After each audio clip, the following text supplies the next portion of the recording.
Shadow societies have existed for centuries. At one time, Christianity was a secret society to avoid Roman persecution. Founding fathers like Washington and Franklin were Freemasons.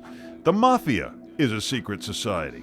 Our membership has its pleasures, its hardships, and sometimes its pain. There are many reasons to join, but at the core is status, favoritism, and power. A toast to the successful progression of skulls above any other. Above any other. The movie The Skulls captured the imagination of one of these secret societies, Skull and Bones at Yale University. The film hit the box office in 2000 as a Skull and Bones member was running for office, George W. Bush. Other members included his father and grandfather, as well as Senator John Kerry.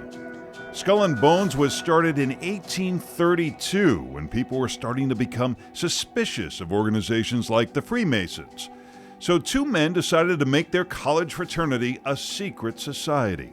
Alphonso Taft, father of President Howard Taft, and a merchant named William Huntington Russell, who made his fortune transporting opium. For centuries, secret societies like these were for white men, primarily from established and wealthy families.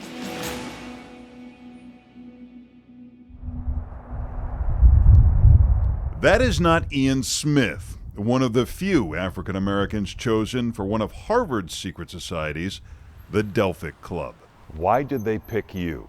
You know, it's been several decades since I was a member of the club or joined the club, and I have no idea why they chose me. I am everything that a club is not. I'm African American.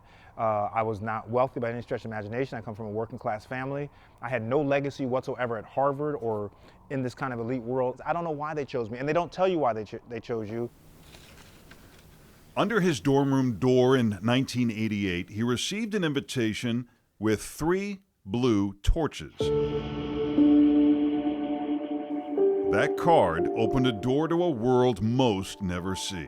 You do learn very quickly how important these clubs are, not just socially, but historically speaking. And they're very different from fraternities in the sense of they are more formal, they tend to be more elegant, they have a lot more money. Money, women, parties, exotic trips, and cars. I remember things that happened in the club that, were they brought to the fore now, in the environment and the era that we are in, those people who participate in those activities would be held very accountable and would have a negative impact. Plus, secrecy gives an air of prestige. Very few get behind the door of the Delphic. Sure, Ian Smith was a great student and athlete, but he was not like the others. He grew up in a working-class neighborhood in Danbury, Connecticut, with a single mom. You know, I think I was a pretty fun guy and, affable. I didn't have a lot of hang-ups, and so I think that the guys just probably liked me. But were you conflicted going in, knowing the history of these groups and how they typically had viewed African Americans or even people who didn't come from the power structure of the East? Yes. For years, these clubs have kept out people like myself, African Americans, people who don't come from money.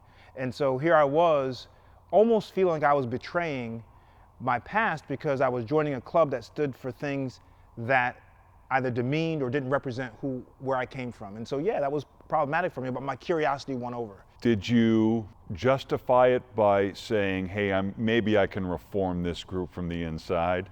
So I felt like I'm not gonna sit here and paint myself as a radical, like I had this kind of, revolutionary idea going into these clubs because I was just a kid. But I did feel like, well, maybe if I get in and they realize that guys like me are good guys, even though I'm not rich, and though I'm African American, that we're good guys and like to hang around with me, and maybe they'll let more in. The Delphic Club is a secret society at Harvard. This is the Delphic Mansion. As you can see, there's no sign on the front of it. Dr. Ian Smith says there's top-notch security here because over the years, people have tried to break in to discover the rare books, artwork, and valuable artifacts that are inside. It's part of the plot of Smith's new book, The Ancient Nine, an elite secret society working within the secret Delphic Club. The story reveals the thoughts and motives behind young men who are already in the competitive world of the Ivy League. For most people who go to a school like Harvard, you're going to do all right, right? And so What kind of leg up does this give you? The intimacy of these clubs allows you to have access to extremely powerful people who are not powerful while you're undergraduates, because you're all undergrads, but when you get out of school and they become the head of different commissions in the government, they become CEOs, they become big partners of law firms. You know, you're dealing with some pretty heavy people, and because you're a club member, you have direct access to them. The Delphic was reportedly started by J.P. Morgan, one of the wealthiest and most powerful businessmen in the world in the late 19th century. Some people believe these secret societies are part of a master plan to control world events. The reality is, these Ivy League secret societies have generated leaders from Wall Street to Washington, a world that includes banking with dictators or CIA assassinations. That doesn't mean they're driven by some secret handshake from college. As students, some are driven by a thirst for power, others by family legacy. Smith says he was driven primarily by curiosity. I come from the other side of the tracks, and so I was interested to see, how they talk. What do they do on their downtime? What does it look like? Did you find the kids of wealthy families were perhaps not as happy as you would think they would be as a kid who was not wealthy?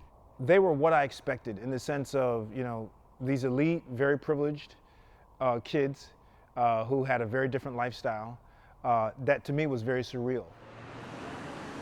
His first novel is somewhat autobiographical and infuses a lesson for the other 99% of young men and women who will never get into an Ivy League school, let alone a secret society. When you are a grounded person and you are confident in who you are and what you are, the environment will not have such an impact on you that you lose the core of your being.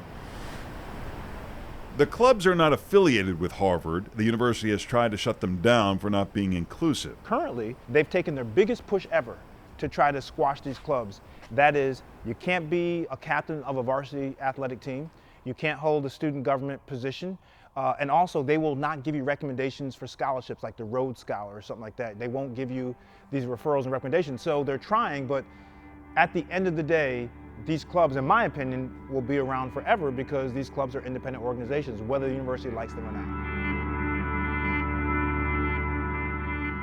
And what about the Ancient Nine, that elite core within a secret society?